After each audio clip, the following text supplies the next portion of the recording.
สอบก่อนโอน แสนอาลัยสมเด็จพระพันปีหลวงไทยทั้งปวงหมองหม่นก่นร่ำให้พระผู้เสด็จสู่ฟ้าสวรรคาลัยแนบดวงใจตามพระบาททุกชาติภพปวงประชาน้อมสำนึกในพระมหากรุณาธิคุณเป็นล้นพ้นอันหาที่สุดมิได้ข้าพระพุทธเจ้าคณะผู้บริหารข้าราชการและเจ้าหน้าที่สถานีวิทยุกระจายเสียงแห่งประเทศไทยกรมประชาสัมพันธ์กองทัพบกขอให้ฝ่ายกัมพูชาเลิกบิดเบือนข้อมูลกล่าวหาว่าไทยบุกรุกพื้นที่พลเรือนย้ำพื้นที่ดังกล่าวอยู่ในอธิปไตยไทยและถูกบุกรุกเข้ามาอยู่อาศัยโดยผิดกฎหมายอย่างต่อเนื่องยาวนานกว่า40ปีพลตรีวินไทยสุวารีโฆษกกองทัพบกชี้แจงถึงกรณีที่รัฐมนตรีว่าการกระทรวงสารสนเทศของกัมพูชากล่าวอ้างว่ากองทัพไทยยึดครองพื้นที่พลเรือนและยังคงควบคุมพื้นที่ที่ฝ่ายกัมพูชาอ้างว่าเป็นของตนเองแม้มีข้อตกลงหยุดยิงแล้วส่งผลให้ประชาชนกัมพูชาไม่สามารถกลับเข้าพื้นที่ได้ว่าฝ่ายไทยขอปฏิเสธข้อกล่าวหาที่ไม่ตรงกับข้อเท็จจริงโดยพื้นที่ที่ถูกกล่าวอ้างเป็นพื้นที่ซึ่งอยู่ในเขตอธิปไตยของประเทศไทยมาโดยตลอดและเป็นพื้นที่ที่ประสบปัญหาการบุกรุกเข้ามาอยู่อาศัยโดยผิดกฎหมายอย่างต่อเนื่องยาวนานกว่า40ปีมิใช่สถานการณ์ที่เพิ่งเกิดขึ้นจากเหตุปะทะในปัจจุบันพร้อมย้ำว่าการดำเนินการของฝ่ายไทยเป็นไปตามหลักสากลไม่ได้มุ่งรุกล้ำหรือกระทบต่อประชาชนพลเรือนซึ่งตลอดระยะเวลาที่ผ่านมาฝ่ายไทยได้ดำเนินการผ่านกลไกความร่วมมือที่มีอยู่ในการแจ้งและการประท้วงตามช่องทางที่เหมาะสมควบคู่กับการบังคับใช้กฎหมายภายในประเทศตามขั้นตอนที่กำหนดเช่นพระราชบัญญัติคนเข้าเมืองกฎหมายป่าไม้และกฎหมายที่เกี่ยวข้องจึงขอให้ฝ่ายกัมพูชานำเสนอข้อมูลอย่างตรงไปตรงมาไม่บิดเบือนข้อเท็จจริงเพื่อไม่ให้สังคมเกิดความเข้าใจคลาดเคลื่อนและไม่กระทบต่อภาพลักษณ์ของฝ่ายไทยรวมถึงบรรยากาศของความร่วมมือปิญญวิทย์เปี่ยมสมบูรณ์รายงานรองผู้ว่าราชการจังหวัดเชียงใหม่กำชับทุกภาคส่วนวางมาตรการเข้มรับมือสถานการณ์ฝุ่นละอองขนาดเล็ก PM 2.5 คาดการปลายเดือนมกราคมนี้มีแนวโน้มปริมาณฝุ่นจะหนาแน่นขึ้นนายศิวกรบัวป้องรองผู้ว่าราชการจังหวัดเชียงใหม่กำชับทุกภาคส่วนวางมาตรการเข้มเตรียมรับมือสถานการณ์ฝุ่นละอองขนาดเล็ก PM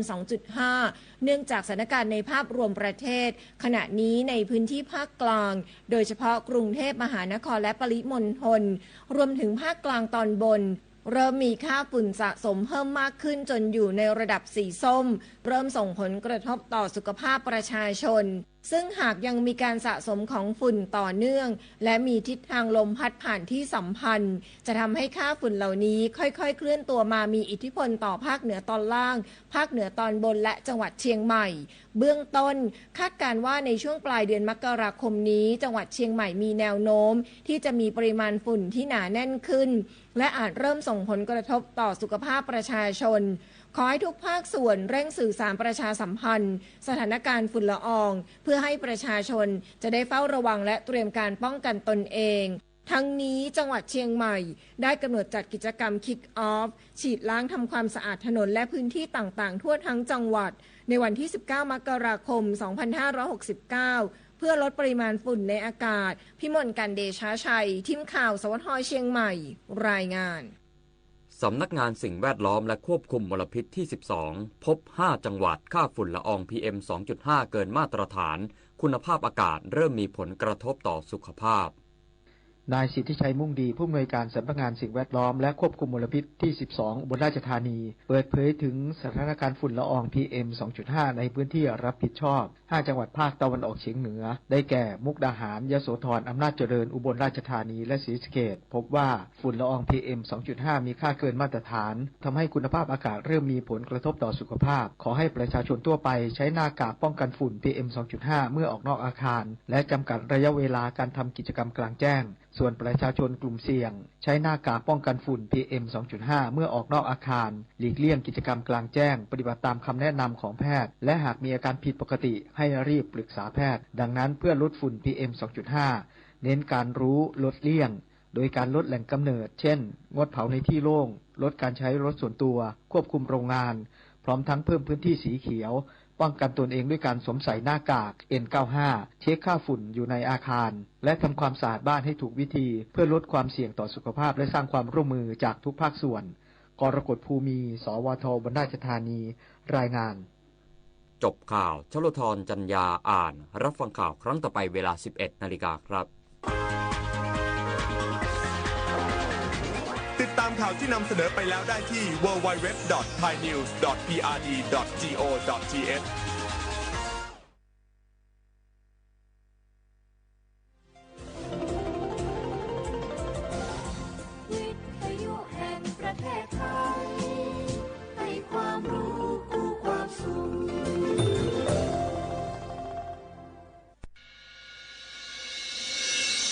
สถานีวิทยุกระจายเสียงแห่งประเทศไทยจังหวัดเชียงใหม่ AM 1476 กิโลเฮิรตซ์สถานีวิทยุภาคภาษาชาติพันธุ์แห่งเดียวในประเทศไทยที่มีความทันสมัยเชื่อถือได้สร้างอัตลักษณ์กลุ่มชาติพันธุ์สู่สากลเอาล่ะแก้วเคยสังเกตก็ในปฏิทินไทยมีวันสำคัญเกี่ยวกับสถาบันพระมหากษัตริย์อยู่เกือบทุกเดือนเลยนะแต่ก็นี่แต่กะไปอย่างเช่นเดือนมกราคมวันที่17วันป่อขุนรามคำแหงวันที่18วันสมเด็จพระนเรศวรมหาราชส่วนเดือนมีนาคมวันที่31วันพระบาทสมเด็จพระนางเกล้าเจ้าอยู่หัว2เมษายนวันคล้ายวันพระราชสมภพกรมสมเด็จพระเทพราช6เมษายนวันจักรี4พฤษภาคมวันชัดมงคล3มิถุนายนวันเฉลิมพระชนมพรรษาสมเด็จพระนางเจ้าพระบรมราชินี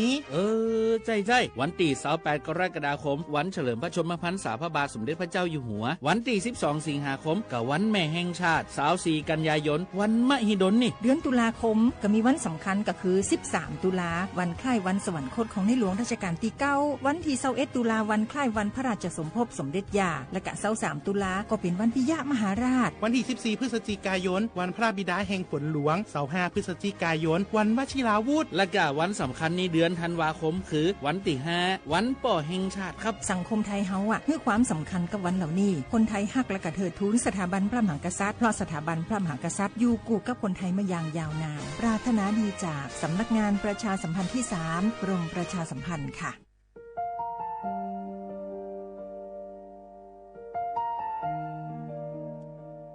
ขอน้อมเกล้าถวายอาลัย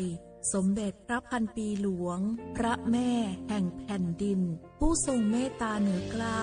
ขอพระองค์เสด็จสู่สวรรคาลัยข้าพระพุทธเจ้าข้าราชการและเจ้าหน้าที่สถานีวิทยุกระจายเสียงแห่งประเทศไทยจังหวัดเชียงใหม่กรมประชาสัมพันธ์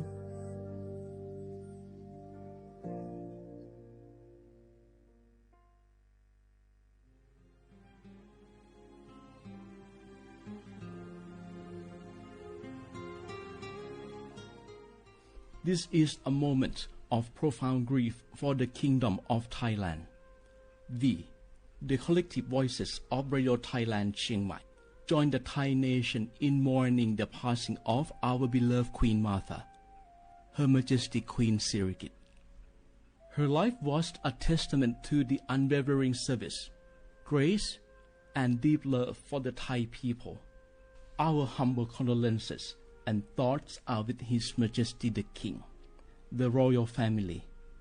and all the Thai people during this deeply sorrowful time.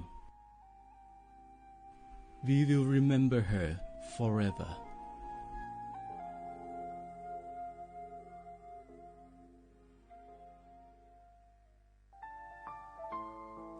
เฮาข้าพี่น้องเจ้าคือไตมีตั้งมองเจออันเจ้านางหอคำสมเด็จพระนางเจ้าสิริกิติ์พระบรมราชินีนาถพระบรมราชชนนีพันปีหลวงไล่เข้าสวนหมักฮักคำนนเพกว่าย้อนสู้เก่าตึงปันเฮาวิเย็นขวัญเงาเจ้าเฮาขาฮอดถึงตีสุคติกัดเย็นเสกำเฮาขาพี่น้องก้นคือไต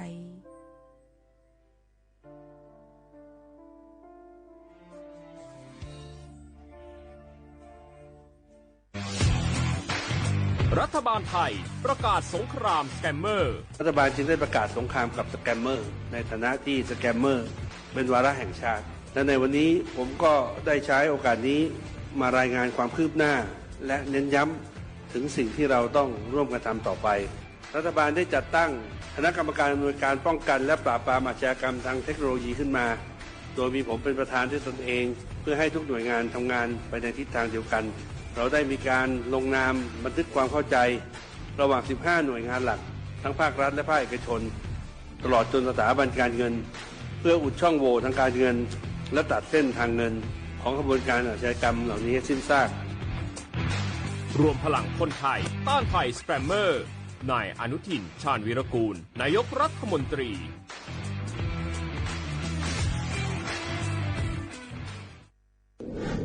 ในช่วงนี้หลายพื้นที่ของประเทศไทยอากาศหนาวเย็นอย่างต่อเนื่องโดยเฉพาะยอดดอยและยอดภูประชาชนอาจเสี่ยงต่อโรคและภัยสุขภาพจากอากาศหนาวได้ขอให้ทุกคนเฝ้าระวังโรคที่พบบ่อยในฤดูหนาวได้แก่ไข้หวัดใหญ่ปอดอักเสบโรคอุจจาระร่วงโรคหัดโรคมือเท้าปากรวมทั้งภาวะเจ็บป่วยหรือเสียชีวิตจากอากาศหนาวโดยไม่ทราบสาเหตุโดยเฉพาะผู้ที่ไม่สวมใส่เสื้อผ้ากันหนาวหรือผู้ที่ดื่มสุราเป็นประจำป้องกันง่ายๆเริ่มที่ตัวเราดูแลสุขภาพให้แข็งแรงออกกำลังกายสม่ำเสมอรับประทานอาหารปรุงสุกดื่มน้ำสะอาดล้างมือบ่อยๆไม่ใช้ของส่วนตัวร่วมกับผู้อื่นและหากมีอาการไอจามอย่าลืมสวมหน้ากากอนามัยทุกครั้งขณะอยู่ในที่แออัดที่สำคัญควรรักษาความอบอุ่นเตรียมเสื้อผ้ากันหนาวให้เพียงพองดดื่มเครื่องดื่มแอลกอฮอล์เพื่อความปลอดภัยในช่วงอากาศหนาวนี้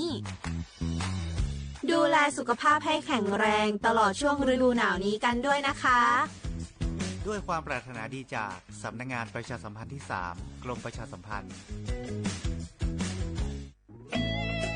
หนึ่งเสียงของท่านมีความหมายต่ออนาคตประเทศการเลือกตั้งคือโอกาสสำคัญที่ประชาชนจะได้ร่วมกำหนดทิศทางบ้านเมืองขอเชิญชวนพี่น้องประชาชนผู้มีสิทธิ์เลือกตั้งทุกท่านออกไปใช้สิทธิ์เลือกตั้งปี 2569 เลือกคนดีเลือกผู้แทนที่ตั้งใจทำงานเพื่อประโยชน์ของประชาชนบดีปล่อยให้เสียงของท่านเงียบหายเพราะประชาธิปไตยเริ่มต้นที่การไปใช้สิทธิ์ร่วมกันไปเลือกตั้งอย่างพร้อมเพรียงกันวันอาทิตย์ที่ 8 กุมภาพันธ์ 2569 8 โมงเช้าถึง 5 โมงแลงใช้สิทธิ์ใช้เสียงเพื่ออนาคตของประเทศไทย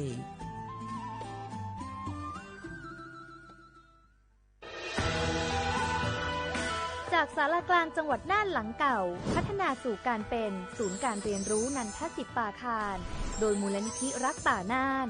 นับเป็นพระมหากรุณาธิคุณที่สมเด็จพระกนิษฐาธิราชเจ้ากรมสมเด็จพระเทพรัตนราชสุดาสยามบรมราชกุมารีได้พระราชทานนามนันทศิษย์ปาคารอันหมายถึงอาคารแห่งความรู้ทุกแขนงของจังหวัดน่านภายในประกอบด้วยห้องนิทรรศการเฉลิมพระเกียรติรัชกาลที่ 9 แสดงพระราชประวัติและพระราชกรณียกิจของพระผู้ทรงเป็นพลังแห่งแผ่นดินและต้นแบบของความเพียรรถพระที่นั่งอนุสรณ์แห่งการเสด็จเยี่ยมราษฎรในถิ่นทุรกันดารทั่วทุกภูมิภาคของไทยพิพิธภัณฑ์ศาลากลางจังหวัดน่านความทรงจำของอาคารหลังเก่าและการอนุรักษ์สิ่งสำคัญของเมืองน่านเทคโนโลยีกับมนุษย์จุดประกายความคิดสร้างสรรค์สู่การสร้างนวัตกรรมในอนาคต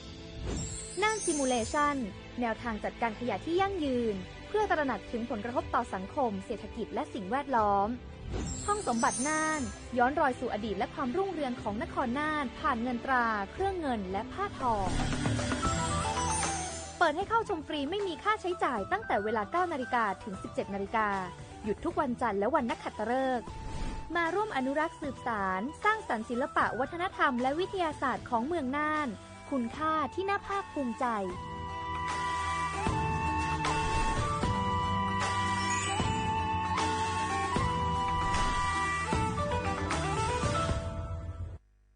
เจ็บป่วยต้องหาหมอ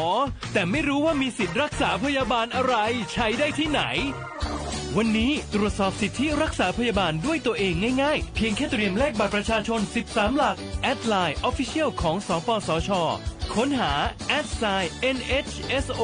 กดเพิ่มเพื่อนจากนั้นมองหาสัญลักษณ์รูปบัตรประชาชนกดเมนูตรวจสอบสิทธิแล้วทำตามขั้นตอนหรือโทรสายด่วนสปสช1330กด2ตรวจสอบสิทธิตลอด24ชั่วโมงหลักประกันสุขภาพแห่งชาติบัตรทอง30บาทสิทธิหลักประกันสุขภาพของคนไทยอตก.มาแล้วจ้ามหกรรมที่คนรักของดีของอร่อยห้ามพลาด ในงานสินค้าเกษตรทั่วไทยสู่หัวใจล้านนาของดีมีคุณภาพจากแผ่นดินไทยเชื่อมใจผู้บริโภคสู่ตลาดล้านนาอย่างยั่งยืน 21-25 มกราคม 2569 ณ มีโชคพลาซ่าจังหวัดเชียงใหม่งานเดียวที่อตก.ยกทัพสินค้าเกษตรคุณภาพคัดสรรจากเกษตรกร4ภาคทั่วไทยสดใหม่อร่อยถูกใจได้มาตรฐานชวนชิมช็อปแชร์แบบจุใจสินค้าราคาพิเศษสินค้านาทีทองลุ้นรับของรางวัลรวมมูลค่ากว่า 100,000 บาทยังไม่หมดพบกับเชฟเดี่ยวมาสเตอร์เชฟซีซั่น 2ที่จะมาสาธิตการทำอาหารฟิวชั่นติดแกรมสดจริงอร่อยจริงและกิจกรรมสนุกๆดนตรีเพราะๆตลอดทั้งงานแล้วพบกันในงานอตก.สินค้าเกษตรทั่วไทยสู่หัวใจล้านนา 21-25 มกราคม 2569 ณ มีโชคพลาซ่าจังหวัดเชียงใหม่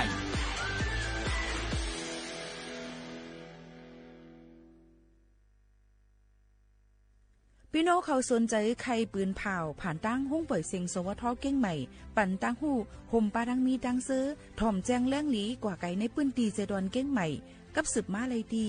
สวทเก้งใหม่หมายฝน053-276-068และ092-246-8579จ้ำหนังเปิงมติครม.มือวันที่29เดือนธันวาคม12สิงหาคมไป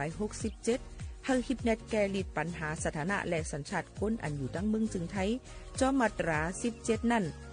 ตอนตาพี่น้องเฮาเขาอันเข้ามาอยู่ดังเมืองไทยหึงนั้นและมีไว้เขาจอมเปิงเฮากว่ายืนย้อนสถานะต่างดาวเขาเมืองถูกแม่นจอมเปิงไล่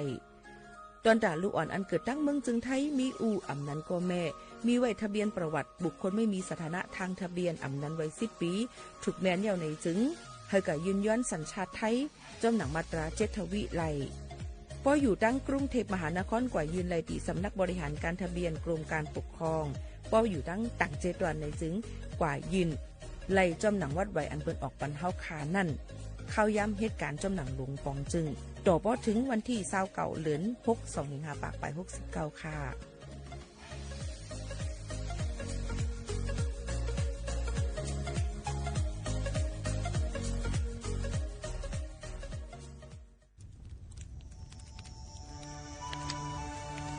จ่องหู้คาหือ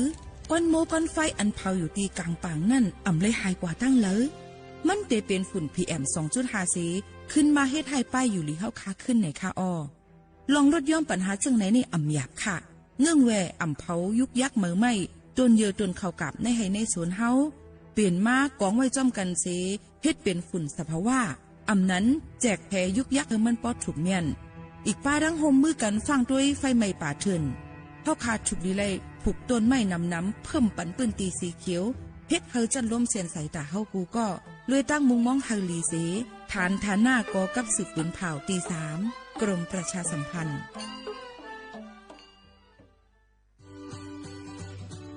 พี่น้องเฮาเขาค่ะพอถึงมาในวันอาทิตย์ที่8เดือนธันวาคม2สิงหาคมไป69พี่น้องเฮาเขาจะเจออันเลยเป็นเจอเคอไทยสัญชาติไทยเย้าอย่าไปลืมก่อยหย่อนเนแคบกลางเจอกว่าเลือกตั้งอองตีมีจือเฮาขานั่นในค่ะข้าวย่าม8:00 นกลางในต่อถึง5:00 นไว้วันค่ะอ้อคักตอนง่ายๆค่ะเดเจอวัดไว้กับตัวอันเดียวกุ้ยก้นอันมีสุนตาเดกว่าหย่อนในแคบกลางเจอเตเลยวัดไว้หย่อนในแคบกลางใจอยู่3ไว้3สีจ้อมกันในค่ะอ้อสีเขียวเตเป็นวัดไว้เลือกตั้งสสแบบแบ่งเขตเลือกตั้งค่ะสีของเตเป็นไว้เลือกตั้งสสแบบบัญชีรายชื่อและสีเหลืองเตเป็นไว้ออกเสียงประชามติแก้ไขรัฐธรรมนูญในค่ะออกกว่าใจสุนในสุนเป็นตาอนาคตตั้งนาอันเฮาคาเลือกไว้ลุยมือโตเจ้าเก่าอย่าลืมกว่าเลือกตั้งกันค่ะนะ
ลัดป่าจำห้อยจำเจิน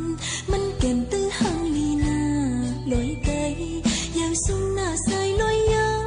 หน้าเดินคือไม่คิวนั้นมันมีเสื้อจมปนเปื้อนหน้าหนอเพียนลินเมืองไต้ลงใน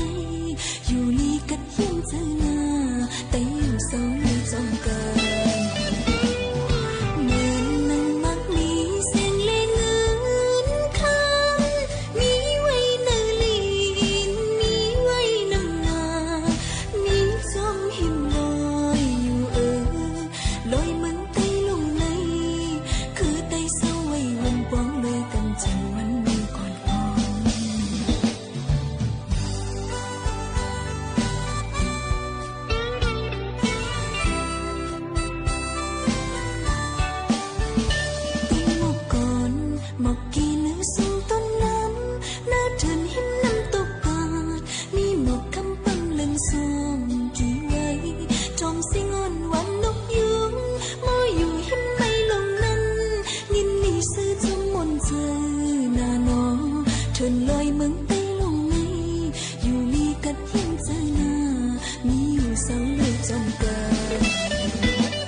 เมื่อซุ้งค่ะเมื่อซุ้งพี่น้องผู้นี้ถอมว่าเขาตั้งเสียงค่ะอ๋อชบกันที่ณตอนการห้องเปิดเสียงสวทเก่งใหม่ AM 147กิโลเฮิรตซ์ค่ะเมื่อในถึงมาในวันอาทิตย์ที่18เดือนธันวาคม12เฮงปลาย26เป็น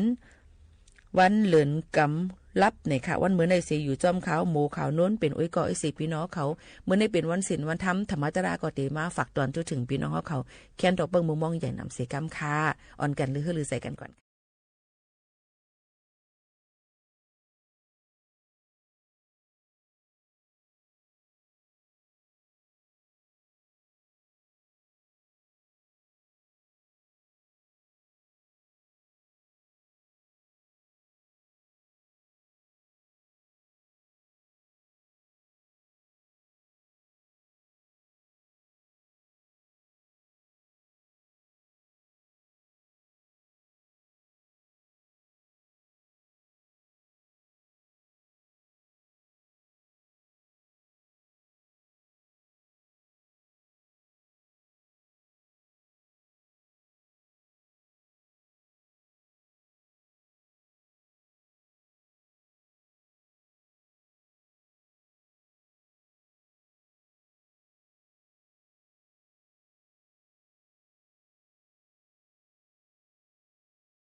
พี่น้องเขาค่ะโจกาข้าวกัดขนาดตอนตาป้ายอยู่ลีเฮาค่ะหนังหือป้อเด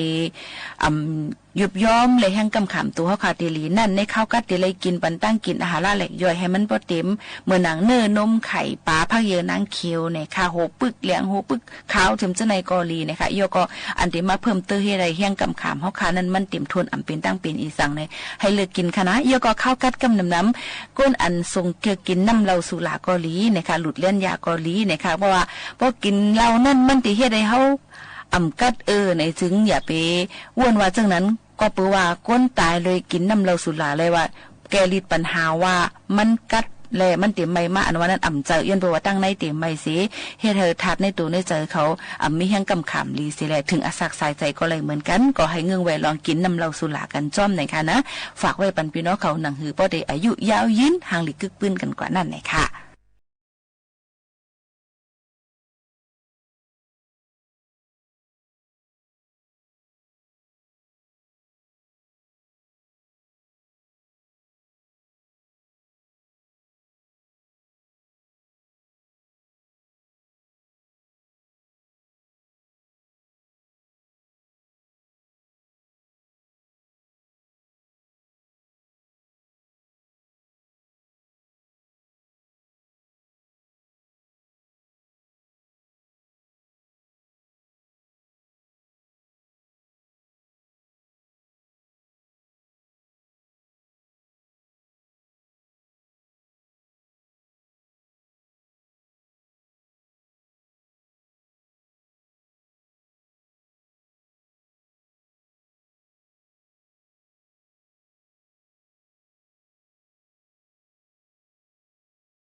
คำในเฮาขาสัมเตมาพัทอถอมยินตราเจ้าเข้าจือว่า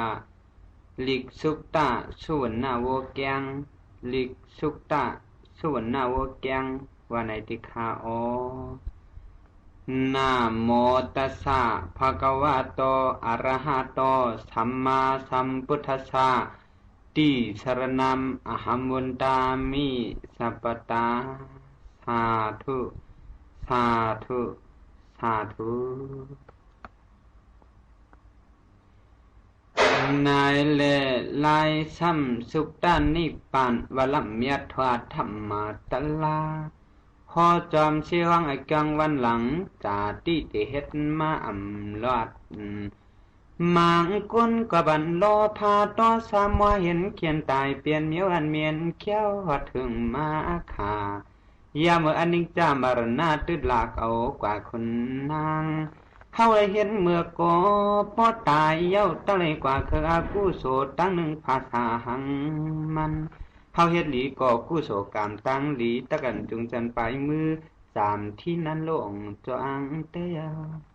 นอเมื่อไปถึงขั้นมังหมายตั้งตายไปมาญาโตยิ่งใจวัดถึงวันอาคาอาโลจะเรียกคนเยกนในตักเปียอายุวาชนาจิกาตั้งกว่ามันเปียนี่เฮาเตียวจะดีกว่าเขาเมื่อสู่อยู่ในต้องเขาสัตวาก็เปิ้นตักอาโลภาษาเปียเฮาอยู่ปนาปัญญามันทูหมอเฮ็ดเม็ดงอกจิบจำซอกใส่กังหนูปูปลาหอยเงี้ยวจานในกว่าลงจูปะเตอเสียวหมอขึงลีตานยื้อพันตึงกวางปางไตยังมีจงตั้งลงเติมมิววดเฮ็ดผู้แก่มามังก็จอมเอาโลภากาดอผู้ตู้ผู้อยากล้อมักลูกขันจังนักหนาตุลีเปิ้นจำหมอไหวเข้าขี้เงินออกหมอกพูดอำดุตตะลางาเสียท่าตัวขึ้นเจอเจ้าอุกจางโอยชาลูกควายช่องอันลูกขันช่องเชืองรอมาว่าติ่งหน้ามาเขาก้นผันก้นเกียนอยู่ในกัดชีชามันจังเอาก็เลยเป็นสู่ตอมยาดวันไหนสัตว์ที่รอพาใกล้ขายลายตัวโวควายขายจูเจอเขามูเสือถือคอเตียงพันจะเป็นมาปีโวต่างมาหลอกก้าหอยอมหนาต่างกว่าสิพาข้อเนียดแข็งเละยามพาผลชิงนานเนียว เอาหลูเอาทาบแก้มมั่มตาซาบารมีก้นเทียมลอดตังกว่าอาปายาภัยตาอเปสิโจนายินยันก้นหลายไข่กินวัวยำไกวเซรอพาโลอเมียวภัยตานั่นนอมในเลเมืองนั้นยังมีเมืองหลวงหงหังสัดดังหลังไกลหลายเลื่อมลายเติงเมืองกว้างนั้นหงโหจังยังมีสเทปันตุกะล้อผ้าใหญ่กว้างป้นทางตีลัดปานทวงคายกุมโยจีเชียงยาวซ้ำยันลักทากำพาพระเป็นเจ้านารตาเลยมาป้องปองกีเลยพวังกูสเทปันตุกะก็ล้อผ้ากุนกะตั้งขายประหมดหน่อยเป็นคืออำเลือกสร้างยาวกาเป็นกุนกามโยโคเลียงยิงใจนายข่าวสั่งการนังพานังตึงคึงหาลายตั้งเปิ้นเอามือซื้ออยู่ตาเสเจียมอันหมอหวานประกันเจ้ากากถักน้ำผิดป้าแทงตั้งเปหูเจช่างถอยเจียมันหมูไก่ไข่นกอำแกนจอนเฮียงอึ้งอ่างตังล่อเปิ้นต่อมาส่งใจหิวจังกะเปสวายเจียมันปามมกป่าจอกปามหมวงขายดองเมียงมันเปิ้นเอาต่อมาส่งเฮิรนเยมันเพียวเชียงเจียมปูเจียมเนียงนายาวมาลาวกวายกูขายหลายโตปันเขามูเซออาเมยีเหนียวกูสันเหียวปันยาเหลียงเสียมเกียนพาห่มพาเสือเนื้อขานน้ำเต้าเมื่อเข้าเพิ่นว่าน้ำแกนชาดเสือป้าเตรียมกงกูเจอตั้งฐานพื้นไทยผ้าตีเสียมพังจอเสาเลี้ยงว่าเลี้ยงลือข้อหน้าตั้งลายตานกิมให้ผ้าตีเสียมพังจอเสาเลี้ยงว่าเลี้ยงลือข้อหน้าตั้งลายตานกิมให้กาเป็นไม้เข็มเต็มตำเนื้อตึกเนื้อตานำหน้าเจมโยวีโหวีทัดมาขันสับยาหลวนสีไข่ยังกว่าจำกาเชงในว่าหูวันตะวันออกผงไก่ผงมาผงเป็ดผงหมูทูทายยิ้มเฮิรนเลียนขันไว้หมอหวนจังชาเทปิญญาสันสุขใช้คำแมวเหลียงต่อโตจังมาเข้าไปเหอมันฟังตังกะตังกูนายเสือพวกขายกะว่าไรความเยอะคือเสือเปิ้นผู้ทุกผู้ยากมันทวงช่วยลูพอเปิ้นย้อนเยมูมันปัญเยเปมีเฮ็ดความดีสร้างพอต่างเกจูติเปิ้นในว่าจ้าเสกลผ่านกลเกียนนอกกะลีคิงมันสะเทกลเขียนกับหวังกูเมียวอุกจันเลิงมันก็ว่ามีตั้งลูกเลี้ยงลูกจางลูกปังล้างอ่อนอาโกเจอสุมิกสวยสหายะก้นอยากยังเคืองเก่าแค่อาโกสุนในกูเจอกูยังเคืองก้ากงเชเลซื่อกูเจอเคืองอันก้นเมืองอโลสุงสว่างสะเทยองเปิ้นว่าเมียเรื่องมีเจียมันออกล็อกก๊อกเต่ากองเข้ากองเก๋อเผือแข้งม้วนเถื่อนหางไถยาตรงงานลำงานเหลียงงานเหลืองตำทวงจูปังเสืออเลเขียงจังตั้งเลยป่าก็ยังกว่าจำให้จำกังในอาโลก้นเมืองกลางในอนามีนั่นอย่าอะไรว่าเชมิโอเจออันโลผู้ยิงเขาโตโคเชนกุยลายไม่เชกูซ้ำก้าวกี่ขี่ปั่นราคาตินเหยียบหมักล่อไม่ลามพึ่งกวยต่ำเลียนละเลียงข้อนั้นยาวเจมันอโลลูเงตั้งเล่นตั้งโลลูอ่อนวมมาสะเทขึงตั้งกาสบัทธากุยังลายซ้ำเจเมียวมานำเลือสินกวัดนกวิทเมืองกึ่งยังขึงกูชานมันปันแองโอกามอละนี่เจมันอโลตั้งยิบหมอปาหามาใส่สักเนียงเขมเมียวเครื่องศพสีห่อหมกต่อเตียนปลาลอล่วงเสือไทยตุ่มเกียนเปิ้นห่อจิ้มขามท่าเคยยกเลยก็ยังกายังกูอันไหนเจมันปิ่งยามยาเล่เลียนลิงไอคิงไว้ปล่อยเปียเอาหนกเนเปียว่าปิ่งยาจังเล็กจังคำหมอกำหมอยือมือดีลันกันกะไลแอนไปมาจังตัดจำเนาะ ว่าหมอกองหมอมองจ้องยังนั่งเวียนกับเพิ่เปิ้นรวมยาปอทานเกียนจะในก็มันห้องมาค่าราคาลาดตาไว้เมียวหนึ่งอัญญานมันไว้ขายเปียกนเมืองเตยาวชาที่ดังก้ากงเชียมเลือกเป้าปนเอามาเสือขึ้นอิงติงปีบลอยไม่เชเขียวแกนเปิกนชาที่เปียเจเงินคำมีนำสันชายกลางเอาเมียงเลียงโตดปลายอาโลวาชนะเมียวกนเปหมันลดยังป่าเมื่อนาโดเมียวในอันมีอย่าเปหะเลยวานนายเลยยังมีเจ้าเนื้อกรุงศิลิกะย่าย่อยไกวสู่ถึงเพียวมาเฮินเจินตินลัดจูมันเฮินมนอิงยามาสู่เสกตำเฮินมันปั่นตูกาสถิลายามเมื่อสหา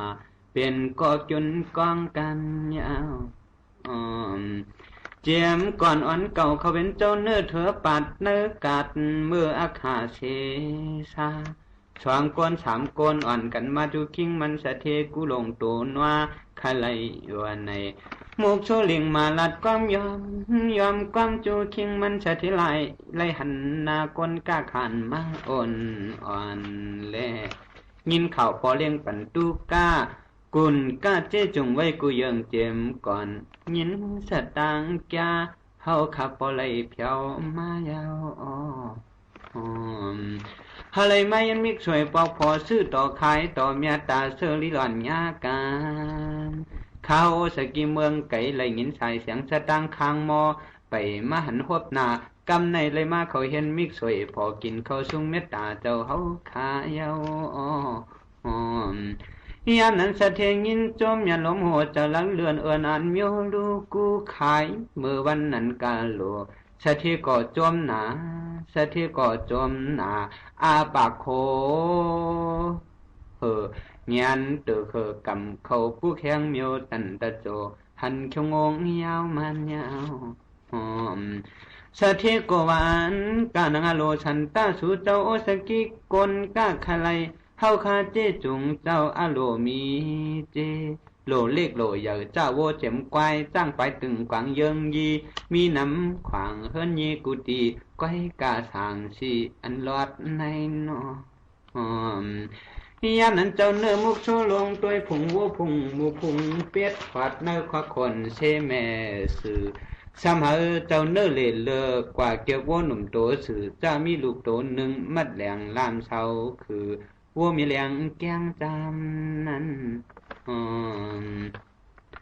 เจ้าเนื้อก็เล่เลือกว่าเกี่ยววัวต่างตัวนมเล่ตัวเท่าหากามันเฮงแปดปากเชียนไล่วัวใหญ่โตปีเจ้าเนื้อหลอมดูนวามมาโวเมหาปากเนื้อผงตั้งหลงว่าชนะกว่าเจอมีแก้งอ่อนโตไม่มีลูกในว่าเจ้าเนื้อย้อนซื้อโตหลายโวแก้งลูกอีสิไปเยอะย้อนถอดเสื้อเอาเมโวอ่อนอันตึกปล่อยเปียดจอมเปิดเนื้อควักเจอเผอปัญหาขันเก็บแดงกาจำในสะเทกวันกุ้งเสียเมาปอกเกาอำโลอันปูย่อมกว่าแก่ยาอย่างหกขันหน้าเจ้าเนื้อก็จอมเอาความมันสะเทกำเดี่ยวหลอมตัวย้อยปันเตียงกาเรียกเหลี่ยมไกวอ่านวังปนำเช็ดในว่าในเลยเพราะว่าเห็นนั้นขายกันเปลี่ยนนั้นปีวางเย้าปอกันว่าเปียวเพราะว่าซื้อเย้าขายขาดกุนกัดก็เลยเย้ากูเจ้าเนื้อก็จมหน้ายุ่มไว้เลี้ยงเสียดโคตรยินเสือจำในเสียยามมือฐานนั่นเขาโกยินเปลี่ยนจมสำน้ำเนียนกว้างแก่นกะตีลาดมัดมันขันพอจัดเจสะเทก็โหจะลูลาญากันตั้งเจ้าเนื้อมกโซสื่อโวเย้ายาพมเปลี่ยนเฮือนเยซูเต่าเยือนเห็นแขกกินเขาเก่าคักขึ้นหนึ่งใน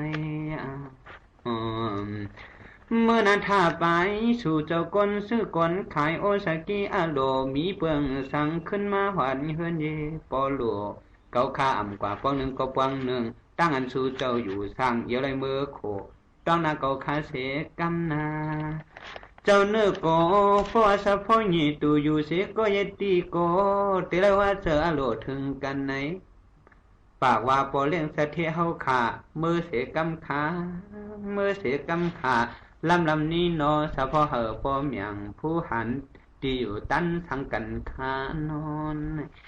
ยามนั้นเจ้าเนื้อก็จูตามก็มันสะเทพยาปันเป็นอันยินเปียงขอความกันนำเปลี่ยนขึ้นนานสำหรับเฮ็ดแขกกินเขาสะเทเท่าลมย่องย่องขึ้นถ่อมความเปื่อนโมลาดปาหยานเอาสะเทเท่ายินโจมแต่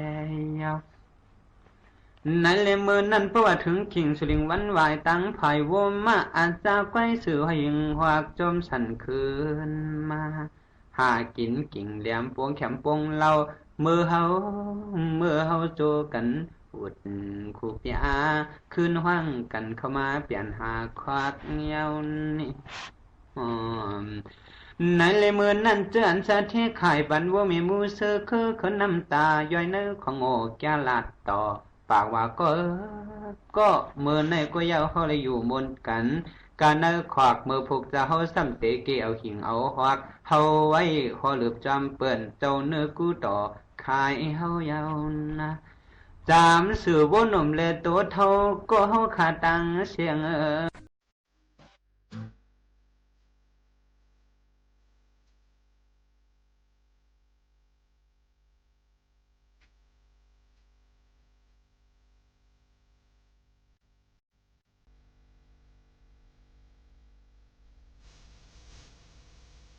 ปีน้องห้าวขาวตึกชอบห้องปล่อยเสียงสวทเก้งใหม่ AN1476 GHz ค่ะอย่าลืมปั่นแห้งค่ะนะ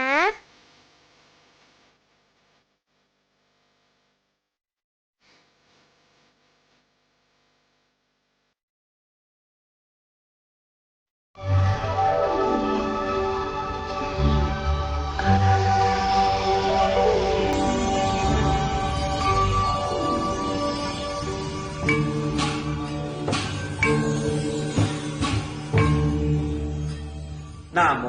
ตัสสะภะคะวะโตอะระหะโตสัมมาสัมพุทธัสสะอิสรณังอะหังวุตามิสัพพะตา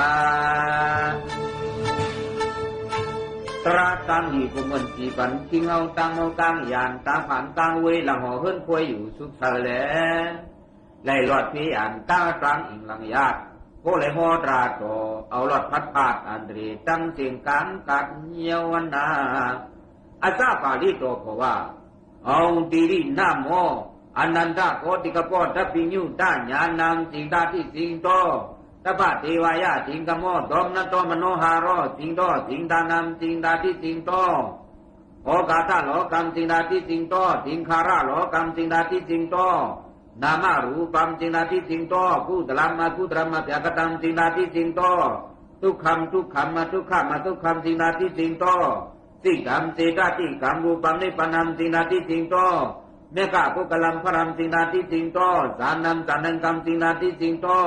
อรหัตตัมเมกัมสิงนาติสิงโตนิโรธานิโรธรรมสัมมาปันนัมสิงนาติสิงโตตัตตะธรรมัมตัตตะโพสิงกรรมสิงนาติสิงโตอริยามทิงกิกรรมเมกัมสิงนาติสิงโตสัตตาโลธรรมะสัตตาริเอขิปาตานิสิงนาติสิงโตสัตตาริปฏิธรรมิตาเมกานิสิงนาทิสิงโตสัตตาริอริยทิสานิสิงนาทิสิงโตปุเพนิวาตาอวิกาตุอวิกาปาจิเยตุสิงนาทิสิงโตวิมุตติญาเนตุสิงนาทิสิงโตปุเพนิวาตาเทปะสักขุอาตวะขยญาเนตุสิงนาทิสิงโตกัปปาริกราหาริตุสิงนาทิสิงโตอัฏฐธัมมะปรมัตถธรรมเนตุสิงนาทิสิงโตอภกะภุเกตุสิงนาทิสิงโตอาจิตานากตะปิสุปานเนตุสิงนาทิสิงโตตปะสนาสิเตตุสิงนาทิสิงโตเอหินะมโนหาเรนะรัตนาวิยัตตปะกามะภูรโนกุรุการาวาติวตินะทิสายันตนามบวารโรธัมมาตบุคีนะเตติโตอายัมมันโตสิงตานัตถินะมณีโยนามาติจิสีธัมมาตนามเตขตุทิปายะวัตตายะตตาตุสิงตามนิรันนามมัมบาเลตุหุลุตวาหายะตวาหงกาธาสิงตามณีอันว่านั้นว่ามันในเอาตักเลยตังสายเทมออกเอาโคหันนันปาลีอเตียงนี่แล้วนางขุนเจินยิงหมุนพระตราก็เกิดจิวซาคำอันเนอสินคงเสริญสวมหมู่ธรรมาสวมธรรมาเทศนาสิงนาทิสิงโตอันว่านั้นสัพพมันว่าลุย ญาณโดพระเป็นเต่าเข้าเห็นสิ่งตามไม่ยากญาณอ่องอันว่านั่นพระเป็นเต่าอ่องปี้ที่พี่มิวมิวญาณมิวมิวอันตรายมิวมิวอ่องไรตรามิวมิวท่านพ่อหมูกึดหมูจานเอการคำเจ้าหูสวดเชียงปางเชียงเลี้ยงขาสุตามิเนอพี่ทำมาจีเชียงหันเลี้ยงลายผูกลายเปียงเฟื่องเตียงเตียงอันนั้นดังก็ที่อันว่าจามอันก็อมเลยเย่าพระเป็นต่อเฮาเพทับบารมีต่อก็ถึงเป็นสัพพิญญุตาญาณังเสียวตปาติวะติงกโมดตมนาโตผีสางสัตว์กุลสัตวะวันกันห่มจุมชีมุลาโมกุงดอกพระเป็นเต่าป้วนเสตาเข้าช้ำขากุงเตตาพระกังมุงปันเอาค่ะเดย้อนฝากหมอกปันปีๆน้องๆเขาอันผู้สูงถ่อมความไตตั้งห้องปล่อยเสียงจึงไทยสวทวิ่งเก่งใหม่ AM 1476 กิโลเฮิรตซ์เฮาค่ะกูก็กูก้นตั้งหมดตั้งเสียงไหนค่ะอ๋อวางๆในค่ะยิ่งหมู่ข่าวน้นมีนาการออกข้าวตั้งแต่เด็กกว่าเฮ็ดนาการเลยลองตั้งนาการปูนพรมีนไว้นั่นสิแลไหนเดอำไลมาเนงห่างพังนะคะตั้งไลฟ์เฮาคาสิให้เลยยินถ่อมไว้อยู่ย้อนนั่นเลยตอนตาพี่น้องเขากับสืบกันเข้ามานั่นก็ติอ่ำจังฮับฝนพี่น้องเขาแค่นตัวป่องเจอและควางปันยิ่งโมข่าวนู้นอย่านำเสกำพอถึงมาข้าวย้ำอันนี้โมข่าวนู้นนาการเยี่ยวตัวลีงามเยี่ยวนะคะเด็กคัดเซอร์มาอยู่เป็นอ้อยกออ้อยเซพี่น้องเขาสิมาฮับฟงพี่น้องเขาโตตอบลองเสียงตุ้มย้อนพี่น้องเขากวนวันอยู่ไหนอันในย้อนป่องข่าวมาฝากปันพี่น้องเขาเจิงหนังไหนจัวกาวงวังได้ยิ่งโมเลยออกข่าวตั้งเนี่ยค่ะกว่าเหตุการณ์ลองนาการมีเกี่ยวกับไปลองสื่อมีเดียลองข่าวและเป็นลองลงปืนตีหบทบภูยินถ่อมข่าวหลายตีหลายตั้งสีแค่นตัวป่องเจอปันยิ่งโมข่าวน้นสีคว้างปันใหญ่น้ำค่ะกุ้ยกาวะสังวาหบทบพระนเรศวรมหาราชเนื่องในวันกองทัพไทยอีกสักครู่กลับมาติดตามรายละเอียดครับ